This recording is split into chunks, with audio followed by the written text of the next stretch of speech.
Football season's coming near a close, and really, to be honest, I want to do this video at least on my channel. If you guys don't like that I'm talking about my own team, guess what? I'll do this for you guys. Whichever team you guys decide that you want me to talk about. I don't care if it's a good team or a bad team. I'll talk about why this team is doing good or why this team is doing bad. Whatever team you guys want me to do, and whichever team gets the most likes. So if someone says the Philadelphia Eagles and that gets like 8 likes, or someone says the Chicago Bears and that gets 7 likes, I will talk about that team in a future video. Maybe I'll continue on with this video series. I don't know if I want to put 32 videos talking about every team, but I will do my best during football season to do these videos. Mainly because, one, I don't feel like doing predictions anymore. Reason being is because predictions, almost everyone does them. It's boring. It's just, I do predictions on this one website, beforethe-kickoff.com. I don't really want to talk about predictions all the time. And really, to be honest, I just really felt it would be better to get a football topic video on here. So if you guys want to listen to it and want to watch to it, you can. Especially if you're a Chargers fan, you will understand where I'm coming from this. If you're not a Chargers fan, but you just like listening to me talk, you can stay. If not, comment down below what team you want me to talk about, especially if it's your team, and click the X button, and I'll make that video sometime soon. Anyways, the 2012 San Diego Chargers, why they suck. And many fans probably felt, especially Charger fans felt, maybe that this could be a year where once again they sneak into the playoffs and steal the playoff division. And if you know me and you've asked me about the Chargers, and some of my friends, some of my Skype buddies that I talk to, they ask me, are you excited about the Chargers? And of course, I am excited that my team's coming on TV this year. But for some reason, I knew that we weren't going to be good this year. Now, I will always defend my team. I will always have my team's back. That's how I'm always going to roll. But for some reason, I just kind of felt like, looking at the schedule, I didn't think the Chargers schedule was too tough. I mean, it probably is one of the top 15 toughest schedules, but I didn't think it was too tough. I thought there were some games that we could probably steal, like Baltimore, for example. Just last weekend, they stole a win against Pittsburgh, which I didn't think they would win at all. But nonetheless, I was just kind of thinking to myself, looking at the schedule, they have a chance at making the playoffs, but I don't know. I'm not really feeling it this year because, really, to be honest, when I was just looking at it, I just really did not feel good for the Chargers. Well, why is that? Well, mainly because I thought the Oakland Raiders would become a better football team. I know a lot of fans are going to be like, Oakland's a poor organization.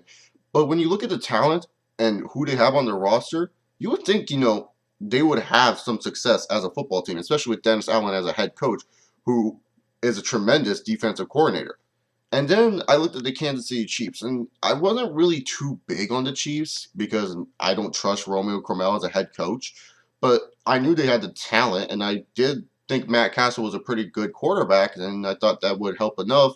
But it turns out that didn't help them at all. And then when I look at, you know, 2000, and then when I look at the Denver Broncos, of course they got Peyton Manning. But I didn't really think the Broncos would be this good. I really thought that the Broncos would probably be, second in division. I thought they would struggle, especially in their opening part of their schedule with very tough teams to face. I really thought that they would have a worse record than they have now. But hey, you know what? I'm wrong about that. Wrong about that, and I'll admit it. But the San Diego Chargers of 2012, why do they suck? What happened to the Chargers that were making the playoffs every single year? Yeah, they lost, in the big games, but hey, they had enough talent. A lot of teams did not want to face them around the time near playoff time. Why? Well, mainly because San Diego has had some success in December and January. They made sure they had that type of success, and teams didn't want to face the Chargers. Why? Because they're probably fighting for playoff position too. So really, to be honest, the Chargers were a team that a lot of teams did not want to face in the last portion of the season. Now it's not they did the same thing to the Pittsburgh Steelers this weekend. I mean, Pittsburgh came in, a lot of Pittsburgh fans probably thought, the Chargers were going to get killed. Hell, frankly, for me being a Chargers fan, I wasn't really too excited for the game because I felt that it was going to be a mess, and boy, the Chargers clicked. And why did the Chargers click against Pittsburgh? Well, I looked at the Pittsburgh defense, and they just looked lackluster and flat. I don't know what was up with Pittsburgh's defense this game. The Chargers' offense looked bright and brilliant, even with the offensive line problems. Maybe it was because Rivers was throwing a lot of good quick passes. Maybe because Denario Alexander is actually a decent wide receiver, not a good one. Do not buy in that Denaro Alexander is a good wide receiver. He's a decent talent at best. I don't know. There was something clicking for the Chargers that game, and there really wasn't any explanation. I got to watch the game over and really study it if I really want to know how the Chargers spoiled up Pittsburgh. But then again, the Chargers are in December, and that's how the Chargers play. They play well in December. But when you look at the San Diego Chargers in 2012, why they haven't not made the playoffs in the past 3 years is mainly because, yes, of head coach Norv Turner, but also general manager A.J. Smith. When you look at the San Diego Chargers, one thing that they have been relying on for I don't know fucking why reason is trying to find undrafted free agent talents. They really feel that they are gods at finding these undrafted free agent talents, and the reason being is because of one success of tight end Antonio Gates. No doubt, Antonio Gates, future Hall of Famer, whatever you want to call it, he is one of the greats playing that position, the tight end position of football. And then also finding another success of undrafted free agent talent, Mike Tolbert, who is now playing at Carolina. Now, I said Mike Tolbert's now playing at Carolina. You notice that the Chargers roster is not as strong as it used to be back in the 2009 season when they had all this talent. Look at all the talent that has left. Vincent Jackson. Now, me personally, as a Chargers fan, what were my thoughts on Vincent Jackson? I really felt Vincent Jackson really didn't try half the time. I mean, he's a really good wide receiver. I think he's a pretty, he's tall, he's lanky. He lacks the speed that, the Chargers should have for a deep throw quarterback in Phillip Rivers. But really, to be honest, I thought that was a pretty good pickup for the San Diego Chargers. Vincent Jackson did some good things for us, but I really wasn't really too huge on Vincent Jackson. I preferred Malcolm Floyd, but Malcolm Floyd is no number one wide receiver. Do not forget that. So, really, to be honest, when you look at the San Diego Chargers, Vincent Jackson, he's gone. Another piece to the puzzle that is gone from the San Diego Chargers is Darren Sproles. Darren Sproles, by far, was the best Charger player for a while. And when LT was regressing, when Phillip Rivers needed someone, it was Darren Sproles. Darren Sproles was that type of player that changed the games. I mean, hell, last year, he led the league in total yardage. He had the most total yardage out of anyone in the National Football League. The dude is a baller, and the Chargers let him go. And then you look at the offensive line. The offensive line for San Diego is one of the main reasons why LaDainian Tomlinson was such a huge success. But then guard Nick Hardwick and left tackle Marcus McNeil retire. Now, Marcus McNeil's productivity was going down ever since he was holding out and getting fatter and not really focusing on football. His productivity went down, but Chris Dielman sadly retired with a concussion that really did hurt the San Diego Chargers in the long run. And when you look at this and you think about, many Charger fans saying, man, I wish we had Drew Brees. Man, I wish Eli Manning stayed. Well, Phillip Rivers is a pretty good quarterback. I know a lot of fans are going to be like, no, he's throwing all these interceptions. But can you blame the guy? Without an offensive line to really protect him and without key pieces to the puzzle, how can you expect a quarterback to do well under those type of circumstances, especially in a place like San Diego, a team that is known for having all this good talent, but never really can get over the hump? It hurts the Chargers fans just to see, Drew Brees win a Super Bowl. It hurts the Charger fans to see Eli Manning win a Super Bowl.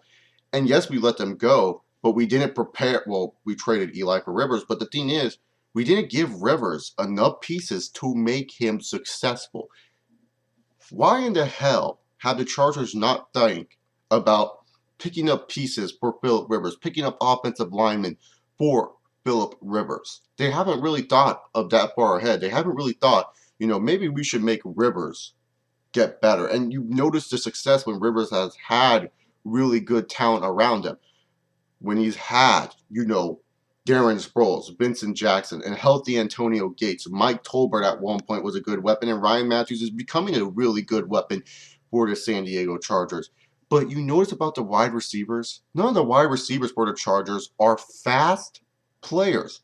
So San Diego felt, okay, we lost Vincent Jackson, let's get Robert Meacham. Now, Robert Meacham, he's an exceptional talent. He's a good talent for the wide receiver, a very fast streaker. The thing about Robert Meacham, though, is that he needs another complement speed receiver. so people can get distracted from that guy, and Robert Meacham can go run whatever the fuck he wants to run. That's why he was so successful with the Saints. When you had receivers like Marquise Colston and Lance Moore and a bunch of Devery Henderson, other bunch of wide receivers that Drew Brees would throw to, Robert Meacham will look like a god just streaking around, doing whatever route he wants to do, because people were more focused on the other guys than Robert Meacham. And who did San Diego have on that same level of speed of Robert Meacham? Now, they did have Vincent Brown, but Vincent Brown is not as fast as Robert Meacham. He is a fast wide receiver, but he's not as fast as Robert Meacham. And plus, with Vincent Brown being injured, what could you expect? You never got to see Vincent Brown and Robert Meacham together. And so the Chargers decide to answer that by getting Eddie Royal. Eddie Royal? Really? I mean, he's a great talent. I am a fan of Eddie Royal. But really, Eddie fucking Royal? You get Eddie fucking Royal. Why? That's not a good pickup. And so now, the San Diego Chargers, they don't give Rivers the weapons he needs to succeed. Now, let's get down to another key piece of the Chargers, the running back. Now, the running back position in the San Diego Chargers in history has always been a pretty damn successful position for the Chargers. The thing is, though, for the Chargers, they need kind of two running backs, especially for Ryan Matthews. Now, I do like Ryan Matthews. I think he's an exceptional talent. He could become a top back in the NFL one day. I'm not saying now, mainly because he keeps getting injured. But the thing is, he fumbles too much. He's not reliable in the goal line situations. So you need a complementary power back. You need another guy to help him out. So instead of trying to search out, maybe ask Michael Bush for the job. Because Michael Bush, guaranteed, if the Chargers got Michael Bush, Chargers running game would look a lot more better, and they would definitely have a lot more touchdowns. But the thing is, instead, they go for Ronnie Brown, another veteran back. What good does Ronnie Brown have? He can catch a lot of good passes. He's a pretty fast running back, and he can pass block. Okay, who else did they pick up? Jackie Battle. Jackie Battle? Really? Don't know what that's all about. I mean, Jackie Battle, no doubt, physical force. But really, Jackie Battle? What other intangibles does he have? He doesn't really have that much other intangibles to him that really make you think, wow, this guy is phenomenal. Wow, this guy is great. You know, that doesn't help. And especially when you lose a running back like Mike Tolbert, who was doing really well for the Chargers, replacing him with Ronnie Brown and Jackie Battle does not really give Charger fans a lot of hope. Now, I've talked about the offensive side of the ball, and the one thing, though, about the Chargers, the reason why they feel they haven't had success in the postseason is mainly because of their defense. They really felt that their defense has not been doing well. So we look at some of their defensive first round picks, and there's been a lot. Larry English. Can someone remind me what the fuck has Larry English done with the Chargers? He has done jack shit with the San Diego Chargers. Jack shit. Alright, let's move on forward. Corey Liuget. Wow, what a pickup for the Chargers. Last year, I was kind of, saying, why did we need a defensive lineman? Why did we need a defensive end? And boy, Corey Liuget, he's looking like a beast right now. He looks good. Definitely a Pro Bowl type D lineman. Yeah, sure, the Chargers stink right now on offense, but when you look at their defense has some glimmer of brilliance. And Corey Liuget normally shows that brilliance. He looks great. No complaints. Then you look at guys like Donald Butler. Wow, what a pickup. Melvin Ingram. Wow, what a pickup. And then you look at another guy. Kendall Reyes, our second round pickup this year. Good pickup for the Chargers. He's doing really good for them. Eric Weddle. But wait, who are our cornerbacks? Marcus Gilchrist, Antoine Cason, and Quentin Jammer. The San Diego Chargers don't realize this is a passing league. They think that having a good front seven and maybe a safety and trust me, I do like Eric Weddle. I think Eric Weddle is a great safety, can play coverage well, and is a nasty blitz safety. Don't get me wrong. But the thing is, this is a passing league, and so why isn't San Diego saying we need a cornerback? Especially in years past in the NFL draft, there has been some exceptional cornerbacks for you to pick. Or hell, even in free agency this year, there was a bunch of cornerbacks the San Diego Chargers could have tried to invest in. But no, they still stick with Antoine Cason, who has shown that he is not capable of playing as a good type cornerback in the NFL. Antoine Cason, is he a good talent? Yes, he's a good talent. But when I see a dude get beat by Plaxico Burress against the Jets offense last year, that's when I really have my doubts about Antoine Cason. And no offense to Quentin Jammer. No doubt Quentin Jammer at one point was a top cornerback in the league at one point. But the thing is, he's old now. He doesn't have the playmaking abilities anymore. I was watching the Steelers game, and every time the Steelers got a huge pass play against the San Diego Chargers, who was the main culprit? Quentin Jammer. See, the San Diego Chargers defense, although drafting pretty damn good talent, are drafting the wrong type of talent. They're not drafting talent that can help them against the pass. And against tight ends, the San Diego Chargers do a very good job against them.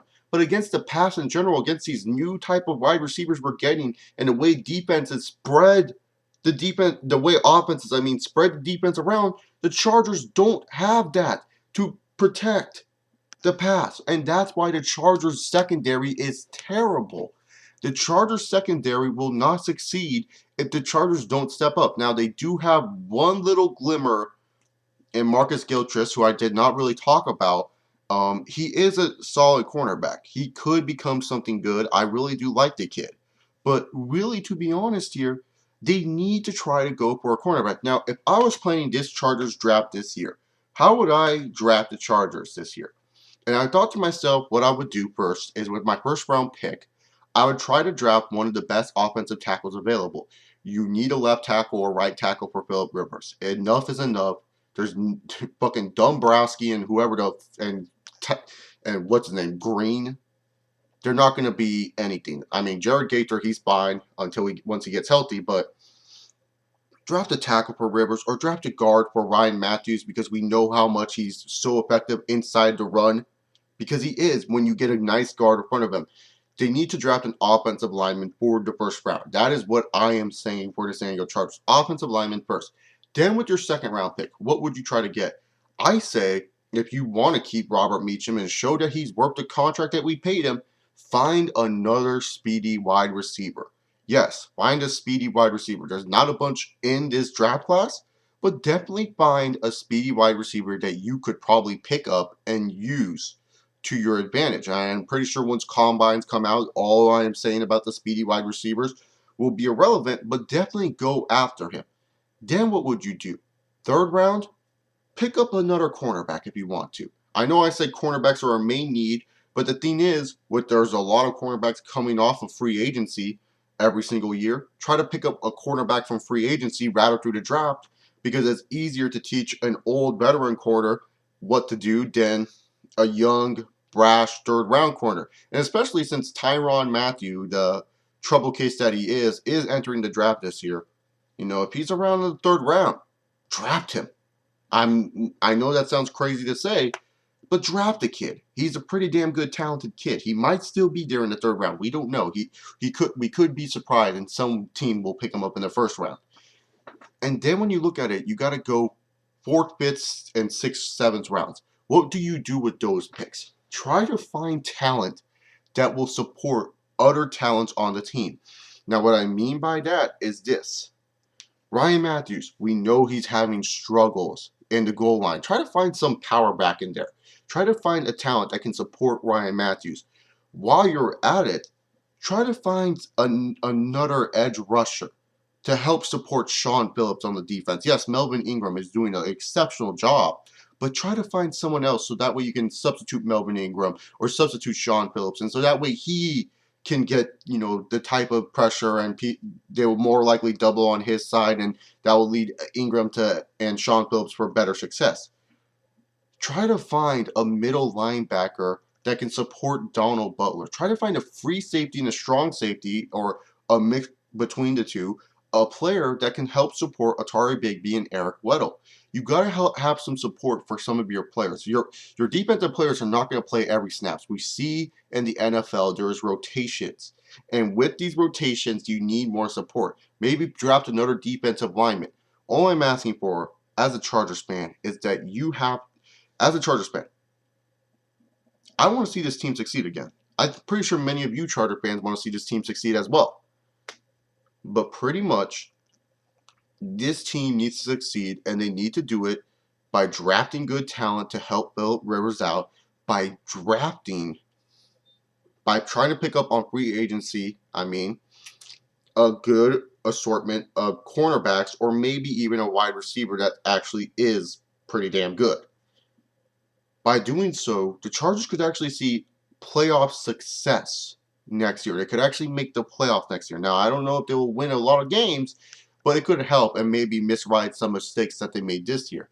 Now, as for Norv Turner and AJ Smith, those guys need to be gone. They do. They pretty much are the reason why we don't have the talent we have now, and we need someone that understands. Who would I hire as head coach for the San Diego Chargers? I feel Chip Kelly would be a remarkable head coach for the San Diego Chargers, but then I fear that Chip Kelly would need an option quarterback for the job, so I don't know if he would be the right choice. Maybe Andy Reid would be a nice choice as well. Those are the only two coaches I could really see coaching the Chargers. I know a lot of fans are going to say, why Andy Reid? He had a poor season in Philadelphia. But when you're coaching in Philadelphia and you have those fans just bitching about you for every little thing that you do, and you have your son die that season, and they really don't show any sympathy towards you, they just really treat you like shit, call you a walrus, and insult you in many ways or none, how would you have motivation to even coach that team to do well? Answer that for me down below. For you Philadelphia fans, especially, how do you have the motivation to do well? Especially when you're trying to make Michael Vick into a fucking pocket passer. Yeah, Andy Reid will have a pocket passer in San Diego and Philip Rivers. So, in all seriousness, this is why the 2012 Chargers suck. They didn't do enough to help Philip Rivers. They didn't do enough to help Ryan Matthews. And frankly enough, their secondary sucks. And that's pretty much it. If you guys want me to do another team, you can't. I will. I don't care if they're successful or bad. Just comment the team with the most likes. I'll probably do a video on there sometime this week or maybe next week. I'm out. Follow me on Twitter, beforethekickoff.com, fansversusfans.com. You know all the links down below. I'm off. Peace.